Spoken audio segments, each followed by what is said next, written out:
buenas tardes. Bienvenidos a este Centro Cultural Nuevo Inicio del Arzobispado, donde vamos a presentar las primeras obras que ha publicado la Comisión Histórica que creó el señor Arzobispo para rescatar la obra y la biografía antigua de Fray Hernando de Talavera, nuestro primer arzobispo. Va a intervenir, ya lo sabéis por el programa, Miguel Luis López Guadalupe, que está a mi derecha, catedrático, y también igualmente Julieta Vega, que presentará las obras antiguas. La Comisión Histórica ha preparado, en primer lugar, la obra principal de Fray Hernando de Talavera, que es La Católica Impugnación. Esta obra no la pueden presentar los autores porque no están presentes, pero en su lugar lo va a hacer Miguel Luis. La celebración en el año 2007, que fue el 5º centenario de la muerte de Fray Hernando de Talavera, pues la celebramos con una exposición, con un catálogo bellísimo que conservamos y con una serie de conferencias que nos presentó su personalidad. Ahora volvemos de nuevo la vista a Fray Hernando, poniendo en el horizonte una posible beatificación, que no sería la primera vez que se plantea, sino que a lo largo de estos 500 años ha habido otras ocasiones en que se ha hablado de ello. Para ello, la Comisión está preparando la edición digna de sus obras originales y también de las biografías antiguas que nos acercan más inmediatamente a su vida. ¿Quién fue Hernando de Talavera? Yo voy a tratar de situar un poco su vida brevemente para que se pueda entender sus obras. Hernando nació alrededor de 1430 en Talavera de la Reina. Siendo adolescente, debió ir a Barcelona a formarse en caligrafía, oficio que le servirá para mantenerse durante sus estudios en Salamanca, que fue lo siguiente que hizo, que comenzó a unos 15 años, en 1445. De esa manera, su formación en caligrafía le sirvió para ser copista de libros y de eso vivía. Y al mismo tiempo vivía también de que acogía en su casa a otros alumnos, con lo cual se acostumbró a vivir con otros y a crear comunidad dentro de su casa. Esa experiencia será muy interesante, como diré después. Él terminó las artes y la teología en el año 1460 y se ordenó de sacerdote. Y empezó una labor apostólica en Salamanca que era muy, muy valorada, de predicador, de confesor, de director espiritual. Y al mismo tiempo enseñando en la universidad filosofía moral durante unos 6 cursos. Pero esa vida no le llenaba su corazón, entonces frecuentaba el monasterio de Jerónimos de Alba de Tormes y abandonó entonces toda su situación, su cátedra, superó su sacerdocio en el sentido de que profesó como religioso y fue en adelante un monje jerónimo. Pronto fue el superior de este monasterio, el monasterio de Alba de Tormes, pero el general, que era pariente suyo, por cierto, lo destinó al monasterio de Nuestra Señora del Prado en Valladolid, donde estará 16 años.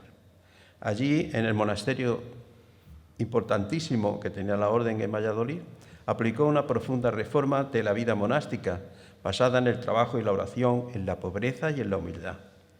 Su línea fue no gobernar desde el temor, sino desde el amor y el ejemplo propio, asumiendo él personalmente, aunque fuese prior, los oficios más humildes. En el año 1475, el prior fue llamado para ser confesor de la reina Isabel, que estaba en Valladolid. ¿Y por qué? ¿Qué pasó para eso? Pues, en primer lugar, influyó la fama del prior como hombre sabio y como hombre santo. Y además, que el primer domingo de Adviento de aquel año predicó a los frailes un sermón, que es una de las obras que se conservan, sobre la renovación del espíritu en el tiempo del Adviento. La reina, recién subida al trono, estaba en Valladolid y oyó comentarios sobre este sermón. que llevaba el título de Colación muy provechosa de cómo se deben renovar las ánimas de todos los fieles cristianos en el santo tiempo del Adviento, que es llamado tiempo de renovación.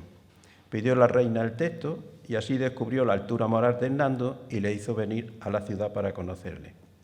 Comenzó a partir de entonces la vida cercana del fraile junto a los reyes Isabel y Fernando, ayudándoles con su presencia, con su consejo, con su fortaleza de espíritu en la guerra civil que todavía se estaba planteada por el tema sucesorio. Y una vez asentado el reinado, hay dos actuaciones muy significativas anteriores a la guerra de Granada, que se desarrollan siendo prior y luego después obispo de Ávila, que fue la incorporación de la nobleza a los intereses y directivas de la monarquía y la reforma de la Iglesia. Porque Fray Hernando fue, por una parte, un obispo excelente, un modelo de obispo de aquel tiempo, reformado, y por otra parte fue un apoyo grandísimo a la monarquía, a Isabel especialmente. Esta acción de reforma y de incorporación de la nobleza a los intereses de la monarquía, pues comenzó con un viaje a Sevilla en el año 1478, donde se celebró un sínodo sobre la reforma de la Iglesia, en el que tuvo Fray Hernando un importante papel. Y también sobresalió en aquellos días en Sevilla por la fortaleza de su predicación. Bueno, pues eso le traerá algunas dificultades luego después como reacción a los oyentes de su predicación, como seguramente luego después nos comentará Miguel Luis. Lo siguiente fue que fue nombrado obispo de Ávila, pero sin dejar la corte. Tuvo que compartir ese ministerio con su presencia en la corte muy a su pesar, porque hubiera querido dedicarse al cuidado de su diócesis.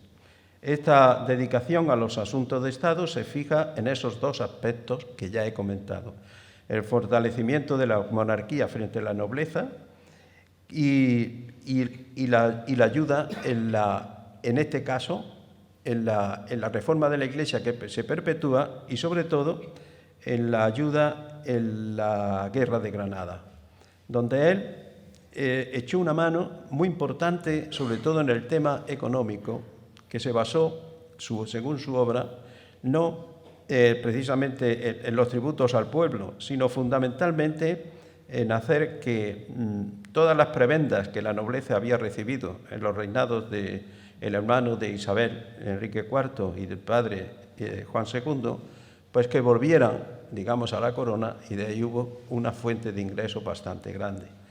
Todos estos datos son muy importantes porque nos van a explicar cuál fue el final de su vida. Al entrar los reyes en Granada, terminada la guerra, le concedieron el honor de llevar la cruz como comienzo del ejercicio de su ministerio episcopal en esta ciudad, que comenzó a entender como administrador hasta que llegaron las bulas y el palio de arzobispo en 1493. Pero aquí, en este caso, no fue lo mismo que en Ávila. Aquí, desde el primer momento, se despidió de palacio y de los papeles y comenzó a ejercer de arzobispo, libre de todos los quehaceres civiles. Se encontró una iglesia de Granada, pues ya podéis figurar, todos eran musulmanes y una minoría que había venido fundamentalmente de guerreros y algunos nobles que se asentaron aquí, y entonces el ministerio pastoral era muy difícil.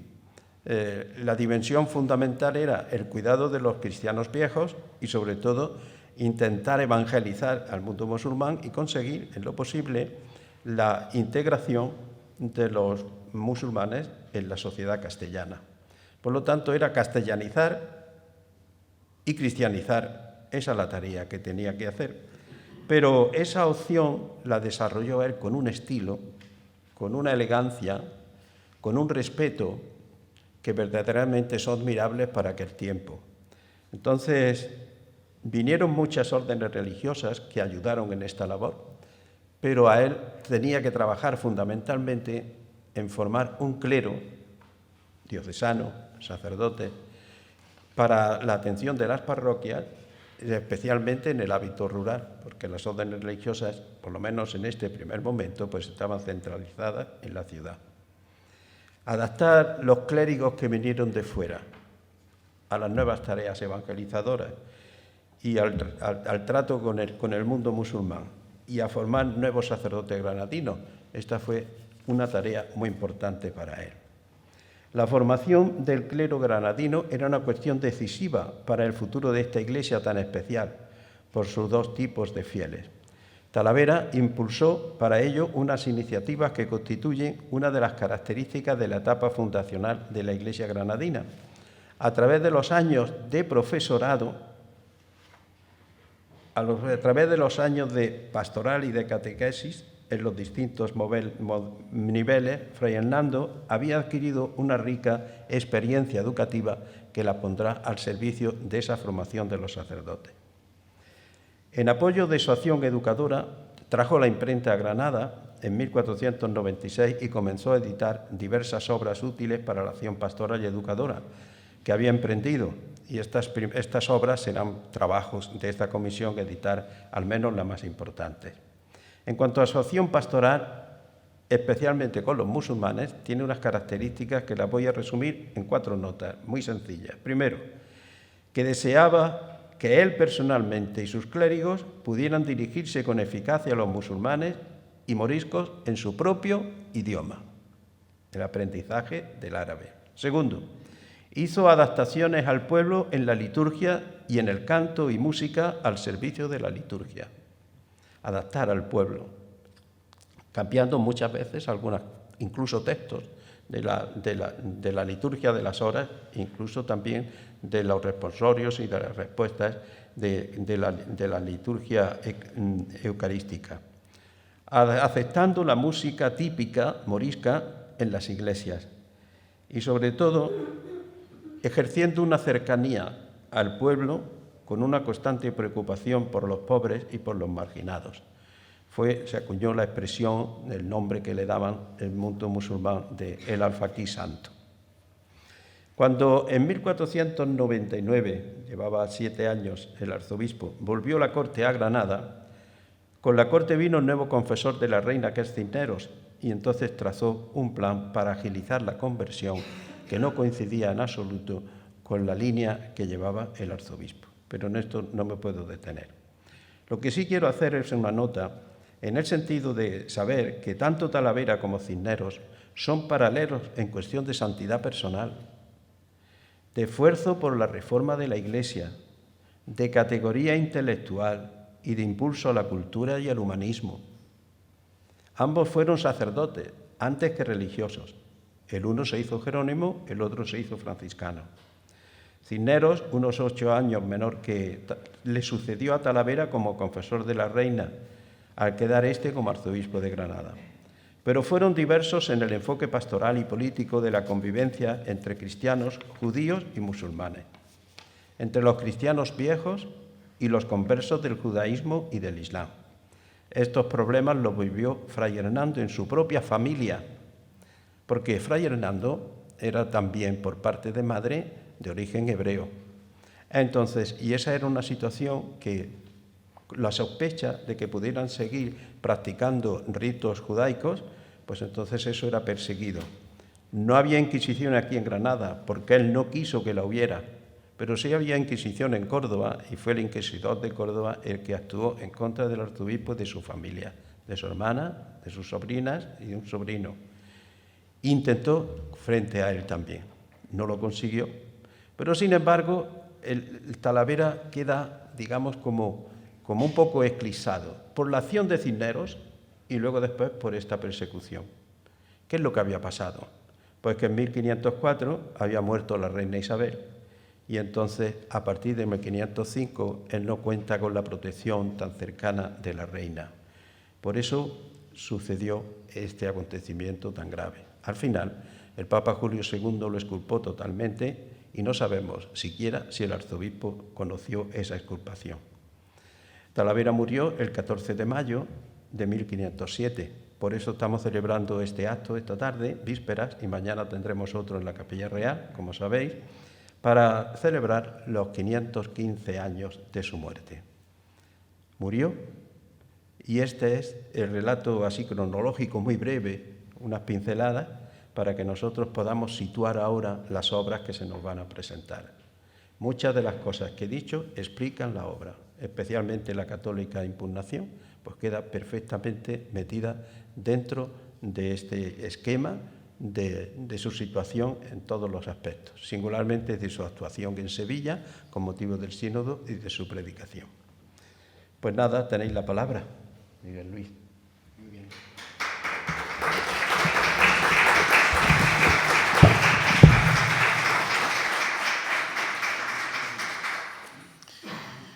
Bueno, pues en primer lugar saludarles a todos, que hayan dedicado pues un rato de su tiempo en una tarde de viernes tan espléndida como esta, con la inquietud de conocer algo más sobre este personaje tan emblemático y que tanto marcó. Yo creo que la primera característica que tiene esta comisión es mostrar cómo ha marcado la vida de una ciudad, la vida de una diócesis, la vida de un reino, como era el reino de Granada, en sus orígenes y cómo esto se ha mantenido en el tiempo, ¿no? En realidad, pues esta comisión, con estas 3 obras, comienza una singladura editorial que promete ser muy fecunda. Si no recuerdo mal, en torno a una decena de títulos pues van a constituir este proyecto a lo largo de los próximos años, ¿no? Y es paradigmático que comience precisamente con la católica impugnación del herético, libelo, maldito y descomulgado, que fue escrito poco después de 1480, ya ha habido ediciones anteriores, pero que ahora se presenta con una edición impoluta. Fue una enorme suerte que, empezando los trabajos de esta comisión, bueno, fue realmente un acontecimiento providencial. Se sugiriera a la comisión el nombre de Isabella Iannucci, que ya había dedicado su tesis doctoral bajo el título Catequizar, reformar y consensuar Fray Hernando de Talavera, cultura y acción de un hombre del siglo XV, poder contactar con ella y ver que justamente acababa de terminar con un gran especialista en literatura una edición que estaba pendiente de publicación. De manera que, bueno, pues la comisión se hizo cargo de ella y para presentar esta magnífica edición, que en esta colección de documentos históricos para la Iglesia de Granada, que con esta católica impugnación pues alcanza su número 4, pero es el primero de la etapa de estudios en torno a Fray Hernando de Talavera, ¿no? Hablaré brevemente de los autores y luego entraré en alguna valoración de la obra, con el afán de despertarles a su lectura, porque estos libros pues, nos pueden parecer cosas antiguas, pero la verdad es que leyendo algunos pasajes encontramos la realidad de todos los tiempos, la realidad del hombre, porque Talavera fue un profundo humanista. La pasión, el amor por el hombre late en toda su obra, tanto escrita como en su obra, en su labor pastoral, ¿no? Bueno, Isabella Iannucci es la encargada de prologar la edición y a la vez de presentar un estudio que ya tenía hecho y que se consideró que era interesante para completar la obra original, ¿no?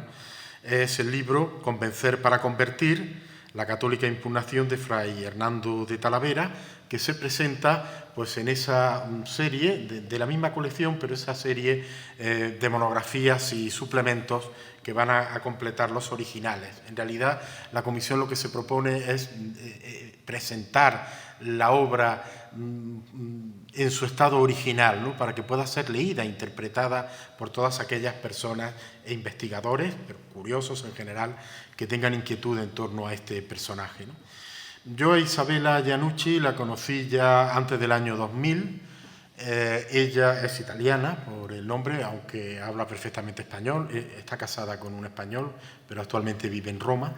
Y su formación tuvo lugar en la Universidad La Sapienza de Roma Y luego, pues, diversas circunstancias le trajeron a España, completando su formación en la Universidad Complutense de Madrid, también en el Centro de Estudios Históricos del CSIC, del Consejo Superior de Investigaciones Científicas, para culminar con esa tesis doctoral leída en 2006 en la Universidad de Alcalá, la Universidad de Alcalá de Henares. No la Complutense, que realmente hoy es la Universidad de Madrid, aunque su origen fue la de Alcalá, sino la actual Universidad de Alcalá de Henares. Y ha participado también en otros centros muy relevantes de investigación, como la Harvard University de Cambridge o la Escuela Francesa de Roma, o incluso la Universidad Nacional Autónoma de México.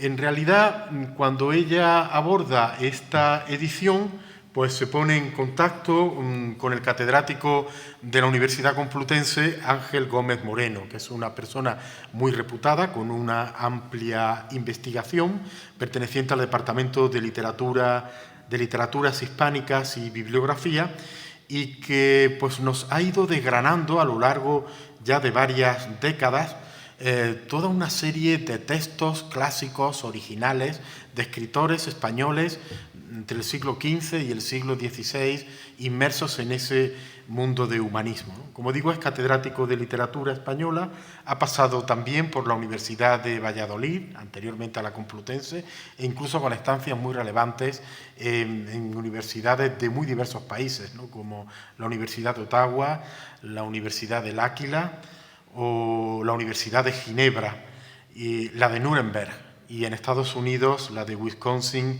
y la de Maryland. Es, por tanto, una persona muy reconocida que tiene escritos pues, más de una treintena de libros, dirigidas más de 20 tesis doctorales, y tiene obras muy interesantes como Historia crítica de la literatura hispánica y la breve historia del medievalismo panhispánico. Él ha dedicado su atención y la edición de obras originales pues, del Marqués de Santillana, de Juan de Mena, de Jorge Manrique, de Bernardino de Mendoza y, por supuesto, en este caso, de Fray Hernando de Talavera.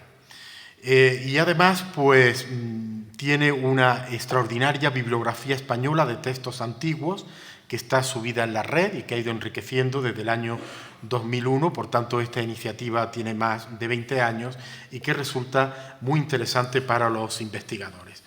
De manera que él advirtió que en la edición de 1961 de la Católica Impugnación, que fue una edición que hizo también un gran intelectual, Francisco Márquez Villanueva, pues sin restarle mérito, bueno, ya sabéis que se movía en las universidades americanas, sin restarle mérito, pues advirtió lo que le parecían algunos errores que quiso subsanar en su edición, respetando, desde luego, ese trabajo ingente de Márquez Villanueva que tantas vías de conocimiento y de investigación ha abierto. De hecho, esta edición de la Católica Impugnación está dedicado a la memoria de Márquez Villanueva.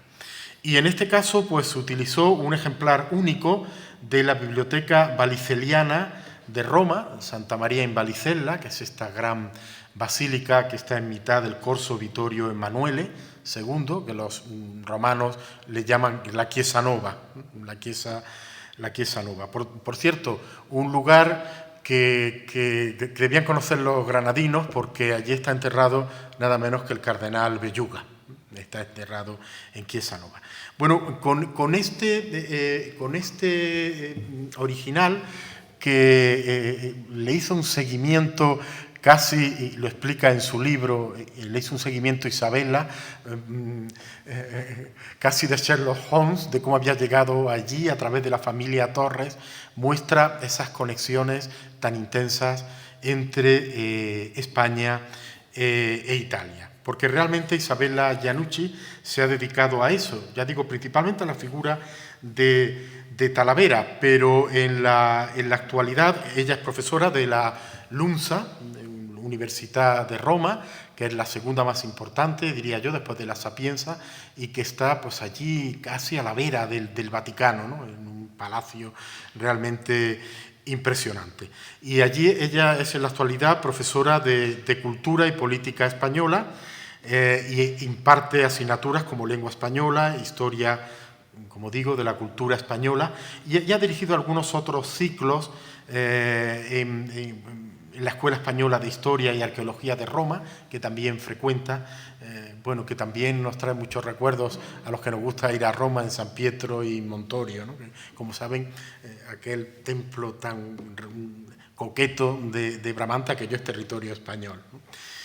Y bueno, entonces ella se ha ocupado de esta etapa crucial entre el siglo XV y el siglo XVI, estudiando todas las inquietudes religiosas, encarnadas de una manera especial en Talavera y más recientemente en la actividad diplomática española, llegando incluso hasta la época del conde duque de Olivares para trazar esas relaciones entre España e Italia, que tuvieron también un punto álgido, como es bien conocido, en el Concilio de Trento, donde la representación española fue realmente emblemática y encabezada nada menos que por nuestro arzobispo don Pedro Guerrero.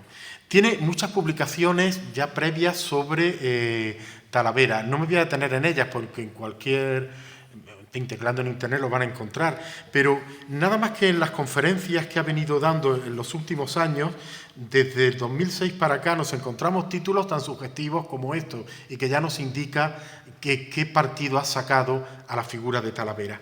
Formar fieles súbditos, Hernando de Talavera, cultura y acción de un hombre del siglo XV, convertir la diversidad, Fray Hernando de Talavera y la creación de estos súbditos fieles.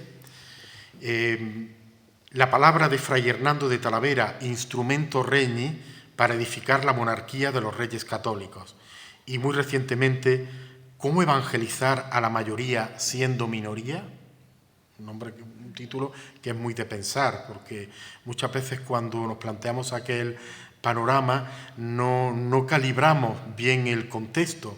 Hay una minoría vencedora, pero es una minoría numérica. Los vencidos son mayoría, es decir, aquella Granada hasta mediados del siglo XVI era un lugar enrarecido, peligroso en todos los sentidos, ¿no? En fin, para desarrollar bajo ese epígrafe la labor de Fray Hernando de Talavera como primer arzobispo de Granada. Ha estudiado también otros personajes muy interesantes como Nebrija, Pedro Mártir de Anglería, muy ligado también a España, a Granada, Simón Díaz, y ha participado en la gran enciclopedia cervantina en el Diccionario de Historia de España y América.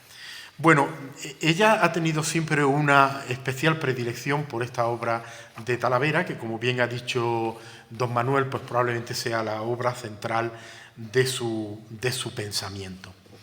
El estudio que hace, paralelo a la edición, que hace Isabella Iannucci, conformando este libro aparte, es minucioso, es reflexivo, pero también profundo, pero también sencillo de leer. Tiene como unos 80 mini epígrafes que se puede ir siguiendo toda la dinámica de la redacción original de Talavera y va desvelando su pensamiento y las fuentes en las que bebe y presentándonos una visión positiva, por supuesto, del personaje. Siempre que se biografía un personaje, el que biografía pues acaba siendo atraído por esta personalidad, pero a la vez también una visión mesurada que yo creo que no pasa de moda. Es un texto básico, desde luego, para conocer a este personaje, pero también la época de los reyes católicos. Dice ella, Talavera logró asentar las bases para el desarrollo de la monarquía fernando-isabelina como nueva potencia.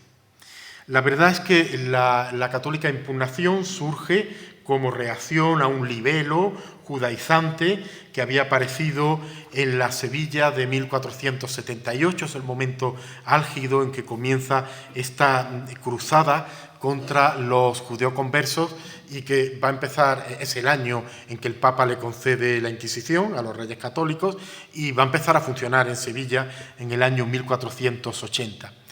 Y acabó frustrando las ideas de personajes como Talavera, que pensaron que en un tribunal como este, que en el Santo Oficio, podía encontrarse una herramienta pastoral integradora, no un mecanismo de exclusión, como acabó siendo, una herramienta colaboradora con los obispos, que al final acabó desligados de ello. Muchas veces decimos, bueno, es que la Iglesia fomentó la Inquisición. No, la Inquisición era un tribunal de la corona y estaba al margen de las iglesias diocesanas. Es más, algunos obispos fueron investigados por la Inquisición y el más célebre, pues el cardenal Carranza, arzobispo de Toledo, que incluso acabó en las prisiones inquisitoriales. Bueno, huyó a Roma para refugiarse pero allí seguía igual de preso bajo el amparo del Papa. Es decir, que Talavera apostaba por la no discriminación de los conversos dentro del pueblo cristiano, dentro de la Iglesia católica, y a la vez por una misión evangelizadora de carácter netamente evangélico. Lo importante aquí, y es la idea central de toda la labor de Talavera, es la importancia de conocer al otro, de utilizar la cotidianidad como un factor evangelizador, como un factor normalizador. La estrategia pastoral que ya ha definido don Manuel de Talavera es una estrategia de la cercanía, de lo gestual. Él empezó atrayendo a la élite morisca, a los alfaquíes, y a él le gustaba, pedía que los moriscos tuvieran pequeñas imágenes en su casa, pequeños grabados, repartía rosarios, el valor del agua bendita. Todo este aspecto gestual que al fin y al cabo conforma un modelo cultural estaba muy presente en su forma de actuar y luego fue recogida y recomendada por Juan de Ávila, estas mismas prácticas para llegar a un pueblo sencillo, ¿no? Toda esta sencillez se traduce en la profundidad de un pensamiento que bebe en las fuentes de autoridad, por supuesto en la Biblia, pero también en Aristóteles, en San Agustín, en Santo Tomás, en grandes teólogos medievales como Gersón, en Francia, como Alonso de Cartagena, como Martín de Osma. Todo ello lo va desmenuzando al hilo de la obra consta de 77 epígrafes, la Católica Impugnación, y ya digo que unas 80 reflexiones tiene el estudio que ha hecho paralelo, que ha hecho Isabela, y donde destaca muchísimo el legado formativo salmantino de su formación universitaria y de su primera docencia, la adecuada preparación del clero, que esto era algo, una idea machacona en toda su labor espiritual y misional. Se remontaba a la historia para recordar el cristianismo como una evolución del judaísmo. Ciertamente él tenía estos orígenes remotos, también judíos. Tenía la conciencia del afloramiento de un tiempo nuevo. Apoyaba incondicionalmente a los reyes católicos porque veía encarnarse en ellos esta idea. La mejor representación artística de ese tiempo nuevo lo tenemos en el retablo mayor de la Capilla Real, en esa bisagra del Cordero que abre un tiempo antiguo y un tiempo nuevo, la España medieval y la España moderna. El Antiguo Testamento, representado en el último de sus profetas, que es el Bautista, y el Nuevo Testamento en el discípulo amado, ¿no? Hago esta conexión de ideas para ver cómo ese contexto cultural fue muy fuerte y se fue instalando. Los que nos dedicamos a enseñar esta parte de la historia solemos resaltar que el pueblo el pueblo de la Castilla y del Aragón de finales del siglo XV y inicios del siglo XVI se dio cuenta de este cambio. Es decir, no se dio cuenta, por ejemplo, que Colón había llegado a América, esto se sabría mucho más tarde, pero el cambio que supuso para España la llegada de estos monarcas es que levantó una auténtica ola de entusiasmo, pensando en un mundo mejor, que ellos fueron reforzando, desde luego, con acciones heroicas, con sus luces, con sus sombras, pero acciones heroicas que han marcado la historia de España y, por supuesto, la historia de Granada hasta hoy. El valor de la enseñanza, el valor de la caridad, el valor del perdón, el respeto a la diversidad, la catequesis como medio de unir y aglutinar. Considera que un hereje es precisamente quien separa, quien divide. El cristianismo no es eso. El cristianismo es una religión de lo cercano. No es extraño, por tanto, que le llamaran el santo alfaquí. Hay una cita, voy a terminar con esto, tenía más notas, pero no quiero cansarles. Hay una cita de la obra del padre Longás, de hace ya un siglo, que me gusta mucho porque es muy certera. Talavera penetraba en el fondo de los hechos y, como experto conocedor de la psicología de los moriscos, juzgaba que era aún más interesante que el proponerles la fe, el que la aceptasen con espíritu de adhesión sincera. Es decir, esa refutación que él hace en la católica impugnación, protegiendo a los cristianos nuevos procedentes del judaísmo, que se ven seriamente amenazados en la Sevilla de 1480, luego la puede traspasar al ámbito granadino en la figura de otros cristianos nuevos, que son los que nosotros denominamos moriscos. Y yo creo que el gran valor de la personalidad de Fray Hernando, y por eso lo reconocieron muchos como santo alfaquí, es que tenía un sentimiento tan profundo del hecho religioso, de la misión de la Iglesia, que la llevaba a todos y cada uno de los individuos. Él no miraba a los judeoconversos como una masa, él no miraba a los moriscos como una masa, iba a buscar al hombre. Le llamaba un santo alfaquí porque él los miraba cara a cara.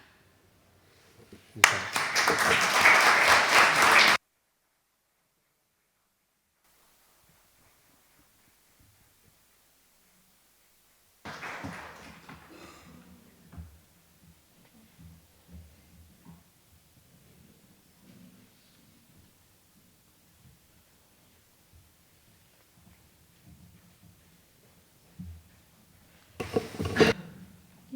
En primer lugar,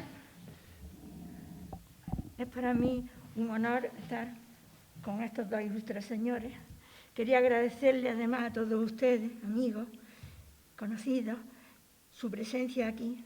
Y quería agradecer también de una forma especial a todos los responsables de este centro que me han acogido también en un momento especialmente difícil para mí, como ustedes saben. ¿Sí? Lo pongo en grande. Gracias por todo. Bien, cuando en octubre de 2017 recibí una llamada telefónica de nuestro señor arzobispo, monseñor Francisco Javier Martínez, preguntándome si podía colaborar en la comisión histórica para iniciar el proceso de beatificación de Fray Hernando, pues lógicamente le respondí de inmediato que encantada. Además fue para mí un honor inmerecido y siempre lo ha sido. Pero no solo un honor, sino un motivo de alegría. Un motivo de alegría porque para mí Fray Hernando es una persona entrañable. Pensaba deciros unos breves datos sobre su historia, pero ya nos ha hablado don Manuel de ello y no quiero incidir en cosas ya escuchadas. Sí, les quería decir que hay una serie Por ejemplo, unos datos biográficos bastante extensos y basados en documentos fidedignos fue este mosaico, que lo pueden ver en el claustro del monasterio de San Jerónimo, lo puso la Fundación Álvarez de Toledo, y nos recoge, pues eso, breves, de una forma muy sucinta, breves datos sobre él. Una de las cuestiones primeras, su acercamiento a la música empieza desde que tenía 5 años, como niño cantor en la colegiata de Talavera de la Reina. Bien, tuvo muchos cargos muy importantes, muy merecidos. Como consejero de la Reina, además de confesor suyo, pues llevó a cabo la reforma de la Castilla de finales del siglo XV, llevó a cabo la reforma de los conventos, llevó a cabo revisar los proyectos de Colón, etc. Bien. Si como religioso fue, antes de ser arzobispo de Granada, fue obispo de Ávila, no menos importante su figura, pues como hombre íntegro, austero, caritativo, defensor de los vencidos, que intentó convencerlos no imponiéndoles la fe, sino transmitiéndosela del modo más directo posible, a pesar de las dificultades que podían suponer el idioma y las costumbres tan diferentes, para lo cual hizo imprimir a Fray Pedro de Ávila, otro Jerónimo, perdón, he dicho Fray Pedro de Ávila y ahora tengo la duda, me perdono, sí, Fray Pedro de Alcalá, perdón. Entonces le hizo imprimir una gramática árabe, hizo imprimir un diccionario árabe, aquí en Granada lo imprimió el salmantino Juan Varela en 1505. Bien, pero todas esas virtudes le llevaron al final, como ya se ha dicho, a un final un poco triste, porque ciertamente las actuaciones para reformar Castilla habían despojado de muchos privilegios a la nobleza. Cuando se cumplieron las capitulaciones, en un principio se hizo, pero luego se empezaron a abandonar lo prometido, y entonces él defendió las capitulaciones para que a los vencidos se les mantuvieran sus privilegios. Cuando muere Isabel la Católica, su gran protectora, no solamente es que pierde su favor, sino que al morir ella, sino que al ponerse a favor de Juana la Loca, mal llamada la Loca, pero bueno, para entendernos, al ponerse a favor de ella como heredera de Castilla, se enemistó con Fernando el Católico. Si a eso le añadimos que impidió que la Inquisición entrara en Granada, no nos puede extrañar que se crearan unos enemigos que lo llevaron a que el llamado Santo Tribunal pues, fuese contra él y contra sus familiares. Bien. Tras ese breve esbozo de su vida, no podemos olvidar su faceta como protector de la cultura.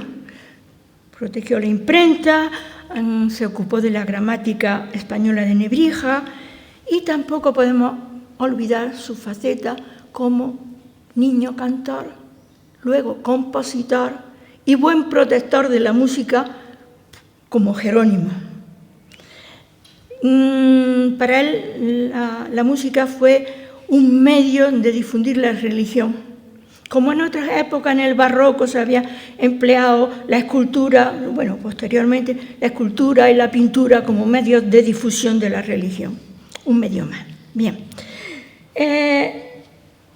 Como musicóloga, mi primer acercamiento a Fray Hernando fue por este motivo.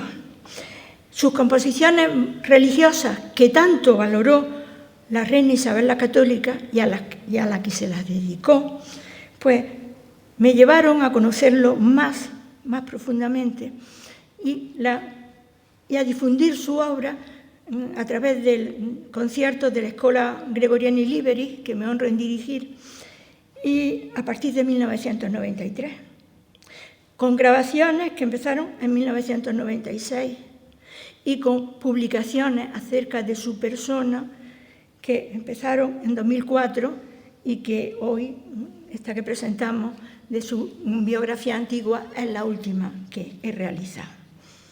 En la primera reunión de la Comisión Histórica, que fue el 27 de noviembre de 2017, a cada uno de los investigadores se nos encomendaron determinadas cuestiones. A mí se me encomendó esta de las biografías antiguas y es la primera que se ha editado de las que a mí me encomendaron en su día.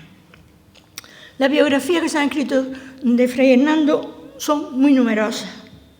Se pueden dividir en 3 grupos.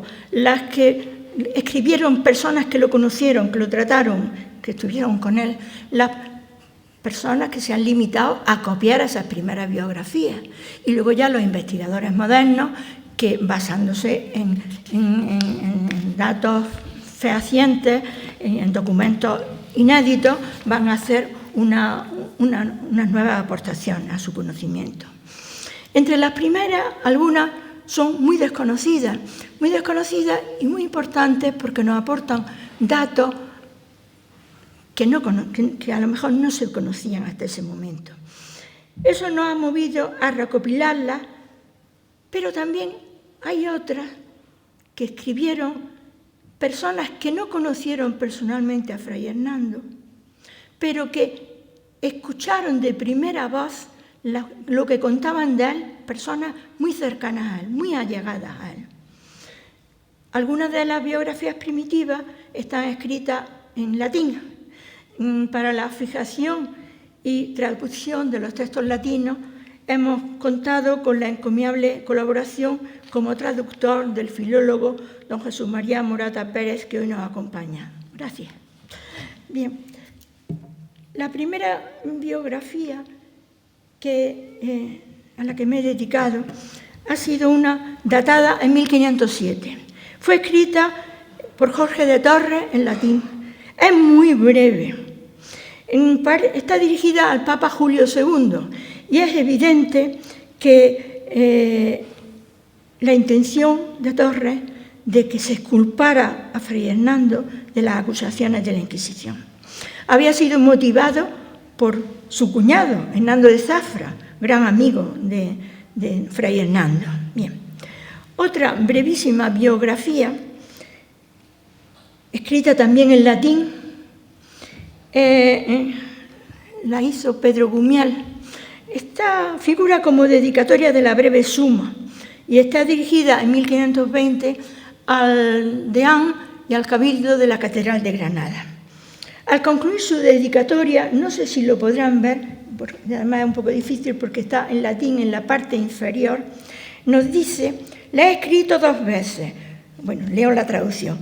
Una más breve en latín y otra más extensa en lengua española. Esto hace pensar que quizás fuese el mismo el autor de la breve suma, cuya autoría ha sido siempre muy discutida. Bien. La citada breve suma no la vamos a incluir en esta ocasión. Puede sorprendernos porque es una de las primeras y muy importantes. Y quizás esto no lo hacemos por un motivo fundamental. Aquí tienen el inicio de la copia de la breve suma, la más antigua. Bien. En ella, siempre, en las 3 versiones que hay de la breve suma, la primera en 1507, poco antes, o sea, inmediatamente después del fallecimiento de Fray Hernando, va unida al testimonio jurado tras una serie de interrogatorios que se hicieron sobre los milagros de Fray Hernando a raíz de su muerte. Cuando luego hay una copia autorizada en 1542, vuelve a estar unida al testimonio jurado de esos milagros.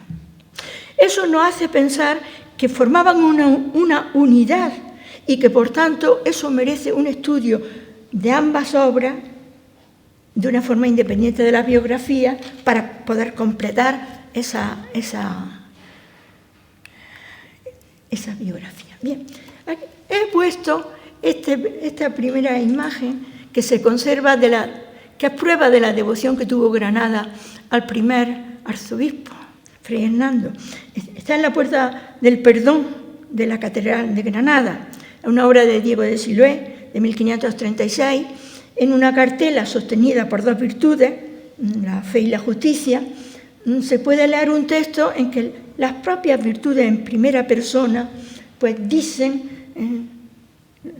se expresan en favor de los reyes católicos y de Fray Hernando. Después de 700 años de dominio de los moros, ambas dimos a estos pueblos, a los reyes católicos, el año 1492. Enterramos en este templo sus cuerpos y llevamos sus almas a los cielos porque obraron con justicia y fe. Dimos un primer pontífice de nombre Fernando, ejemplo de sabiduría, costumbres y vida honesta. Perdón.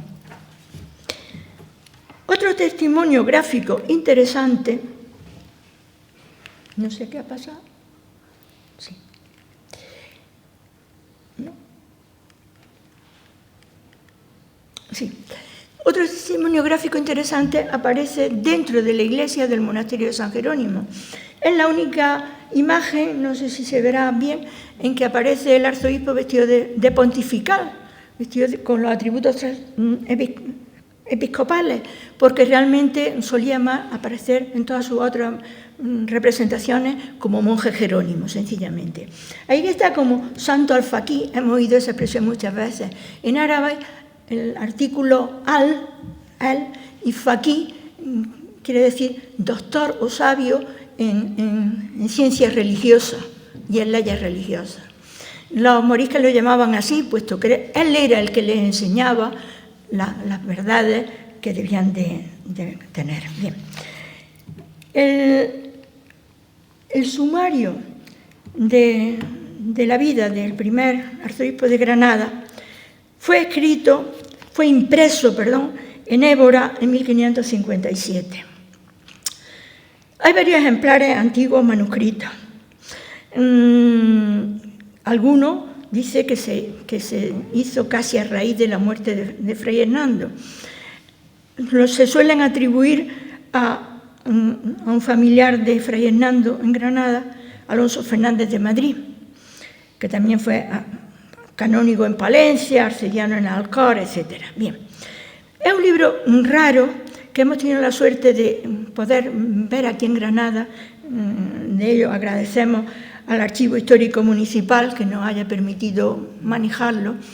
Y, desde luego, lo que podemos afirmar es que está basado en un manuscrito anterior al que publicaría años más tarde Félix García Olmedo, porque menciona al arzobispo don Gaspar de Ábalos como actual arzobispo de Granada, y este arzobispo pues ocupó la sede de 1528 a 1542, y la que publica don Félix García Olmedo es posterior. Bien.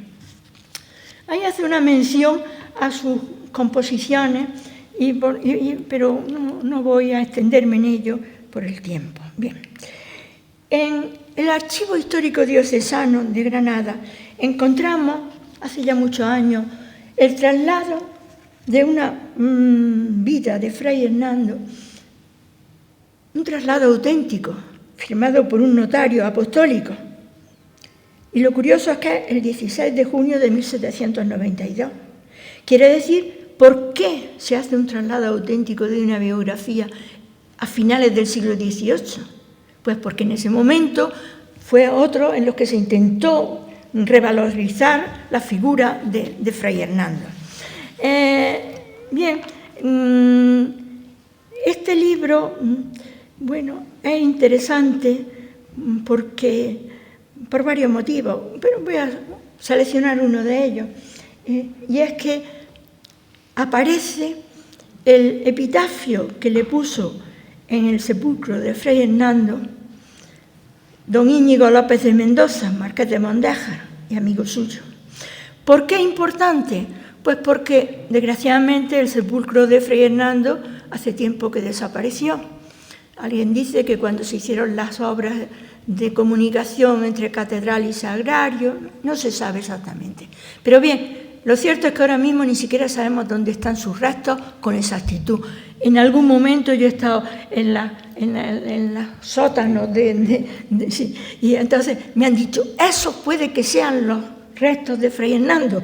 Y yo les rezo con mucha devoción, pero claro, es una suposición, no hay nada que lo afirme tasativamente. Bueno, pues en ese epitafio que le había colocado su amigo, decía, traducido, para el reverendísimo señor Fray Hernando de Talavera, primer arzobispo de Granada, ejemplo de integridad en vida y costumbre y probadísimo en el Señor.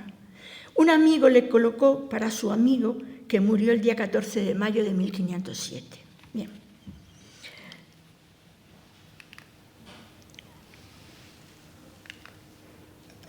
No sé por qué a veces cuando le doy...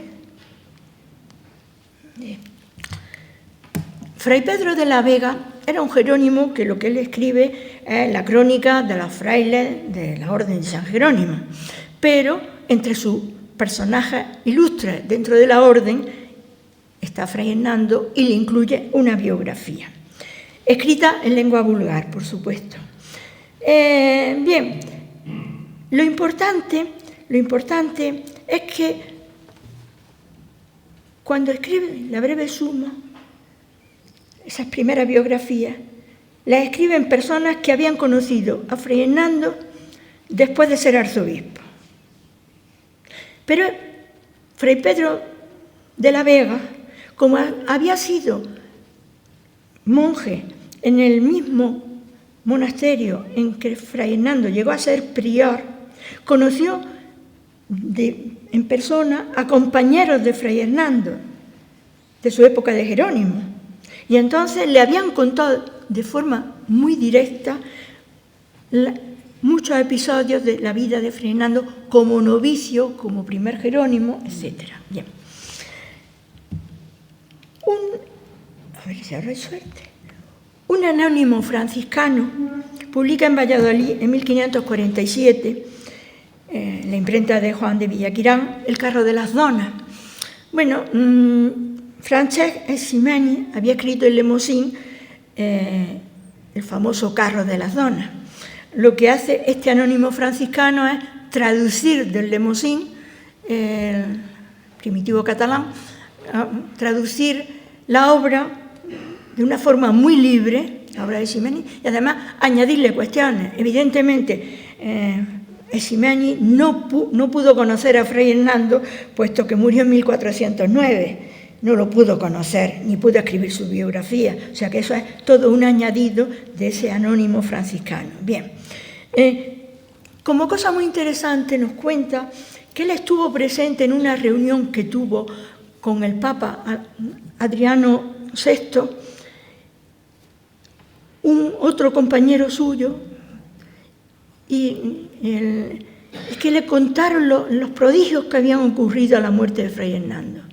Y que Adriano VI quiso mandar unas bulas tanto a Granada como al monasterio del Prado, interesándose por esta cuestión. Lo que pasa es que la muerte del Papa en 1523 hizo que este proceso se volviera a paralizar. Bien, el jesuita Juan de Mariana tiene una obra tan extensa que habíamos pensado no incluirla, puesto que al tratar de una materia tan amplia, en su conocida Historia de Rebus Hispaniae, pues poco le podía dedicar a Fray Hernando. Sin embargo, leyendo luego la historia de Talavera, de la reina, de Gómez de Tejada, de los Reyes, vimos que había una frase en Sigüenza, en la primera versión en latín de su Historia de España, que había provocado bastante malestar en Talavera de la Reina. De hecho, un amigo del padre Mariana, Diego del Castillo Guzmán, le escribe protestando, porque le dice al padre Mariana que su expresión homo novus, referida a Fray Hernando, pues ha provocado muchos comentarios de gente o inculta o malintencionada, porque homo novus se ha traducido como cristiano nuevo, cuando en realidad lo que había querido decir el padre Mariana es que era un hombre de un humilde origen que, sin embargo, por sus méritos propios, se había hecho a sí mismo. Claro,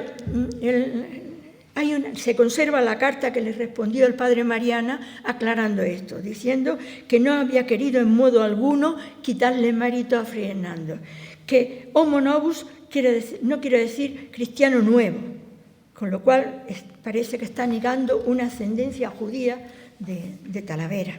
Bien, prometió corregirlo el padre Mariana, pero ciertamente cuando publica su traducción en castellano en 1601, pues no, simplemente omite ese párrafo. Bien.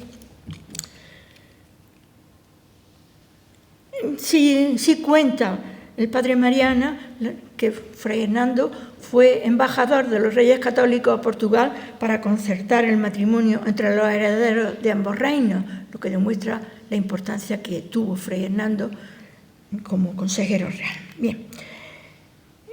Otra biografía importantísima en la historia de la Orden Jerónima del padre José de Sigüenza, que, claro, dedica un número de páginas muy importante a la vida de Fray Hernando.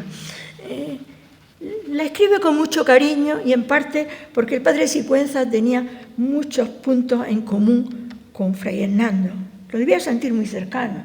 En primer lugar, él había sido también confesor de un rey, de Felipe II. En segundo lugar, había tenido cargos importantes. Fue el bibliotecario del monasterio del Escorial, entre otras cosas. Y finalmente también había sido perseguido por la Inquisición y estuvo unos años recluido en un monasterio, o una temporada recluido en un monasterio, hasta que también fue exculpado como Fray Hernando. Bien. Ya he mencionado antes la historia, la crónica sobre Talavera de la Reina, de Gómez de Tejada de los Reyes, por esa cuestión importante. Importante porque intenta evitar que se hable de una ascendencia judía de Fray Hernando. E importante también porque es la primera biografía que intenta recabar datos sobre el proceso inquisitorial de Fray Hernando. Bien. Bueno,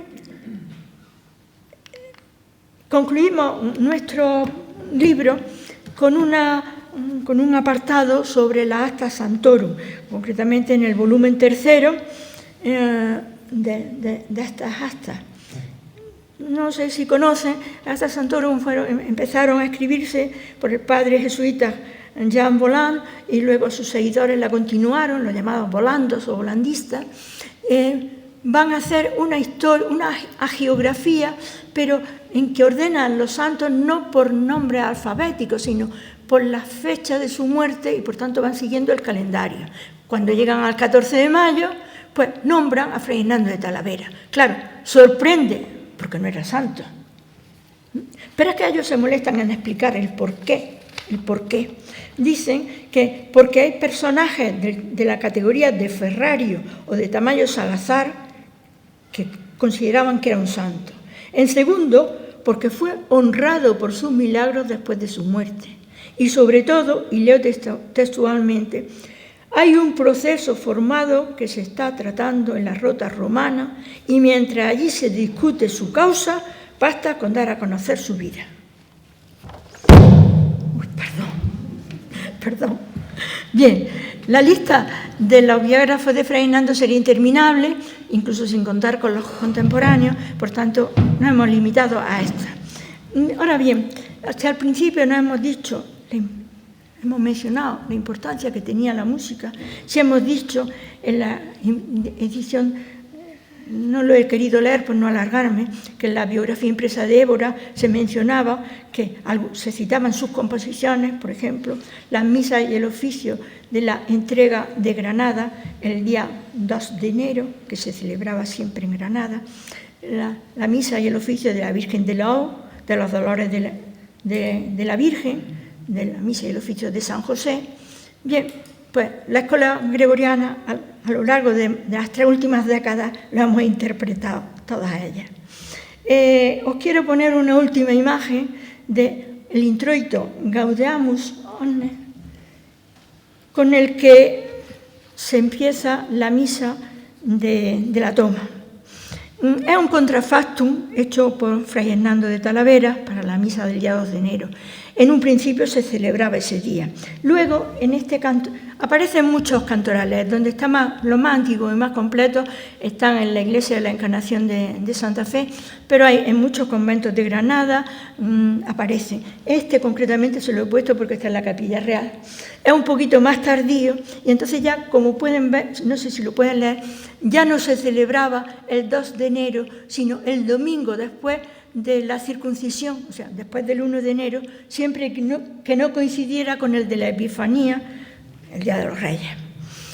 Y entonces se posponía al domingo siguiente. Bien, simplemente darles las gracias por su atención a todos, que sé que es un tema un poco arduo de oír, y que les recomiendo que se lean la biografía donde podrán ver más extensamente todas estas cosas que les he comentado. Y si mañana asisten, pues podrán oír, entre otras cosas, el Gaudeamus. Gracias.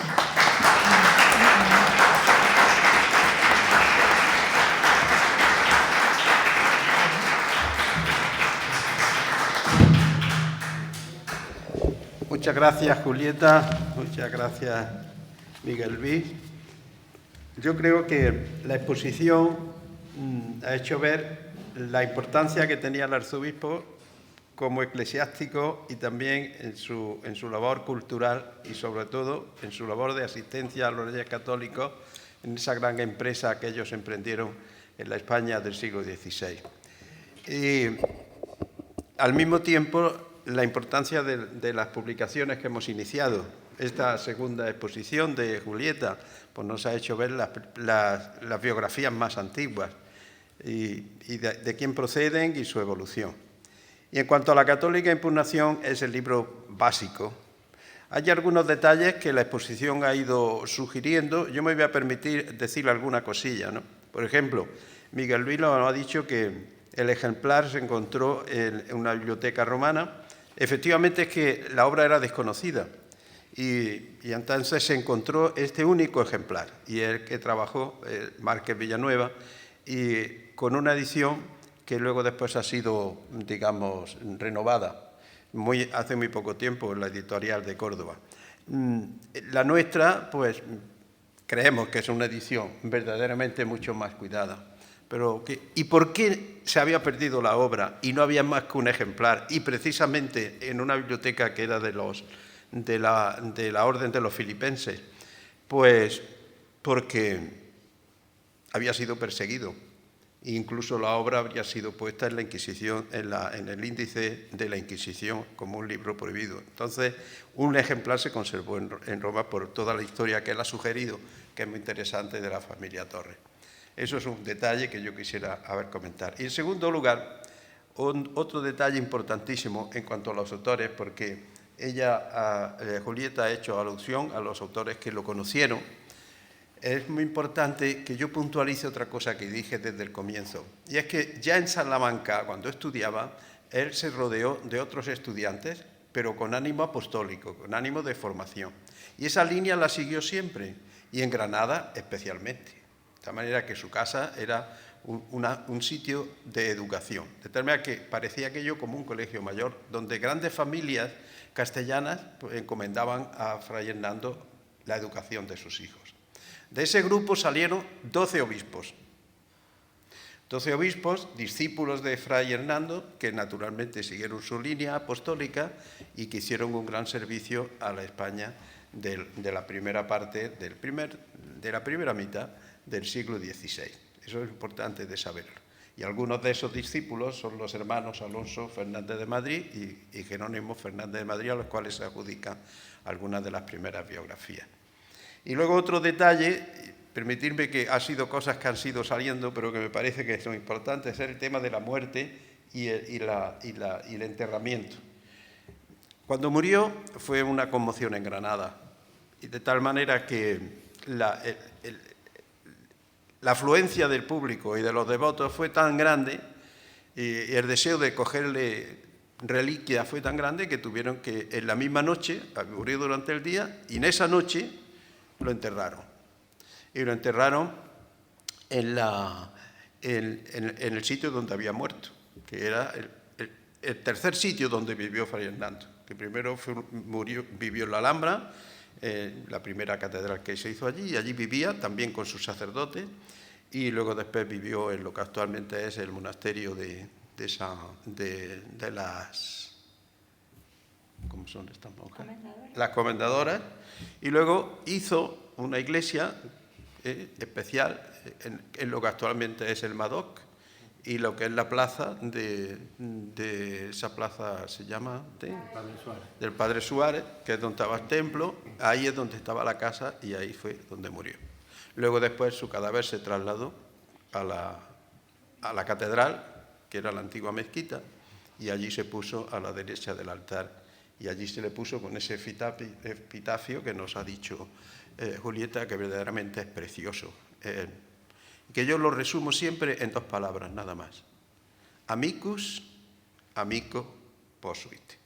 Este epitafio y este lugar lo puso un amigo para su amigo. ¿Quién era el amigo? Ya lo ha dicho.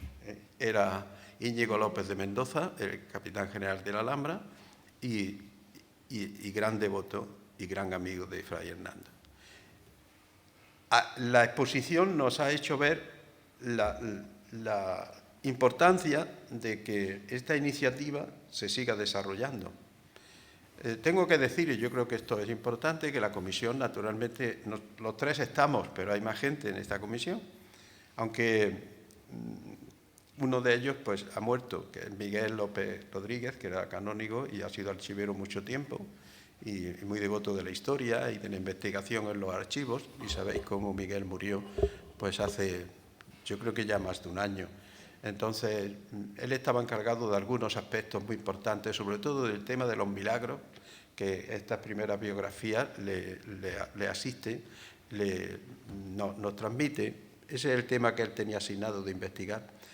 Pero hay otros investigadores más, sobre todo uno que ya ha entregado una obra a la editorial, a ver cuándo podemos editarla, que es un sacerdote de la diócesis de Getafe, extraordinariamente preparado en estos temas y un gran devoto de Fray Hernando. Entonces, él ha hecho ya una primera edición de algunas de las obras, además de la Católica Impugnación, pues hay algunas otras, empezando con Lacio, el retiro ese que dio él de Adviento y que tanta importancia tuvo en el futuro de Fray Hernando y de la reina Isabel la Católica. Pues muchas gracias de nuevo. Y si alguno de ustedes pues, desea puntualizar algo o hacer alguna sugerencia o alguna pregunta, pues cualquiera de nosotros podríamos responder. Si sabemos.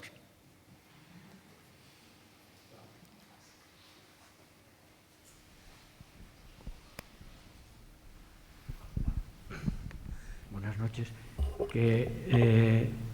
Me supongo que conocerán el artículo que escribió Francisco de Paula Valladares en el boletín del Centro Artístico de Granada, elogiando a Fray Hernando. Aunque él fundamentalmente lo dedica a la controversia que hicieron los colombinos contra él como consecuencia de la reunión de Córdoba, pero al final Francisco de Paula cita, dice, toda la labor asistencial, toda la labor cristianizadora que realizó, que en la oposición que hizo Cisneros, sin embargo, a partir del año 14, Fernando el Católico comienza a emitir pragmáticas que afirman que a los moriscos no se les puede cristianizar de forma violenta, sino que hay que seguir las normas y la orientación que había dado Fray Hernando de Talavera. A partir del año 14, aunque él muere en el 16, pero ahí Francisco de Paula cita concretamente dos pragmáticas en las que Fernando el Católico acepta y propone que se siga la orientación cristianizadora de Fray Hernando de Talavera. Muchas gracias.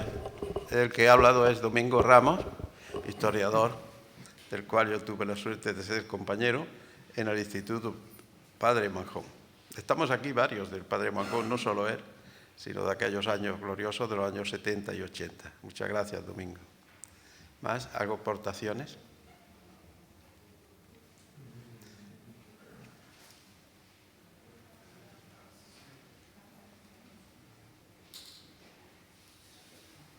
Pues soy San Francisco Sanchís, sacerdote, y me gustaría,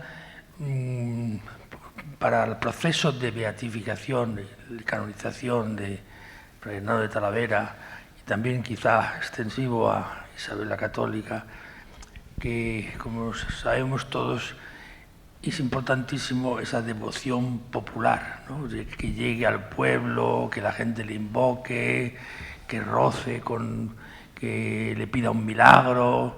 Entonces es un esfuerzo pastoral, un esfuerzo, aparte de ya como fruto de la investigación, de transmitirle la realidad que es, ¿no?, la riquísima personalidad de Fray Hernando de Talavera, qué cosas podían hacerse, ¿no?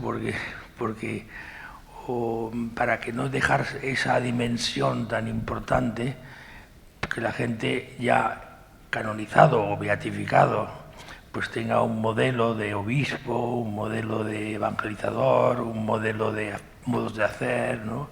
Tantas cosas que se ponen pues a la vista de toda la Iglesia. Bueno, si se puede decir algo, solamente desearlo que sea así. Evidentemente, cuando llegue su momento, pues habrá que hacer esa labor, digamos, de difusión para que el pueblo lo conozca y insistir en la devoción, porque un proceso de beatificación al final es necesario que haya devoción en el pueblo, porque si no, por razones meramente históricas no hay. Ahora bien, aquí han salido varios detalles, ¿eh? O sea, es muy interesante lo que nos ha expuesto Julieta, ¿no? En primer lugar, el primer momento, donde hay unas narraciones y que están en una edición de la breve suma de los milagros de aquellos días. Segundo, esa cita de Adriano Dutrés, que yo lo desconocía, es muy importante. El Papa Adriano VI es Adriano Dutrés, que vino aquí, es uno de los flamencos que trajo Carlos V y que tantos problemas crearon. Él fue obispo de Cuenca y luego fue elegido Papa.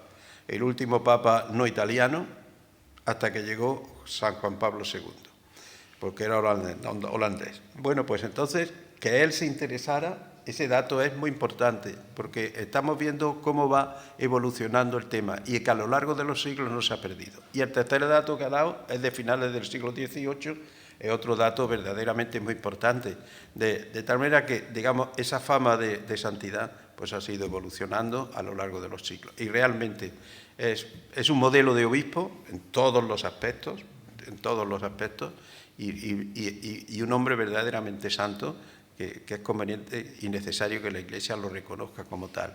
Sí. En eso estamos, pero estamos ahora mismo en otro primer momento. Muchas gracias.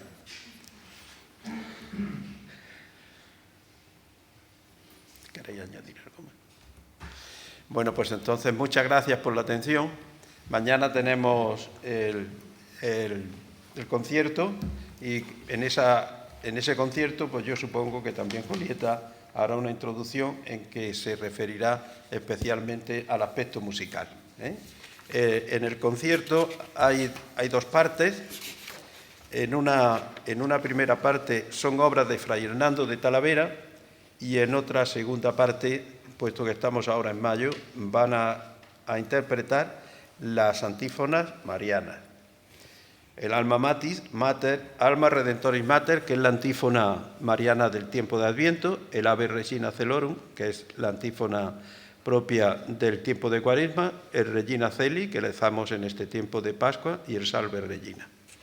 Bueno, por cierto, que yo sin conocer esto, pues había sido invitado por la Hermandad de la Virgen de las Angustias a tener una intervención en la Semana Mariológica, que es la semana próxima, y a mí se me ocurrió hacer una conferencia sobre este mismo tema, exponer estas antífonas marianas que tienen una antiquísima tradición, todas ellas son del siglo XI, la mayoría, XI-XII, y entonces desarrollar la doctrina espiritual que hay dentro de estas antífonas. Evidentemente mañana lo que van a hacer es interpretarlas, y habéis hecho muy bien con darle este tinte mariano a la segunda parte del concierto, pero al mismo tiempo he aprovechado yo para hacer propaganda de la Semana Mariológica que la Hermandad y Basílica de la Virgen de las Angustias celebra la semana próxima. Pues nada más, muchas gracias y buenas noches.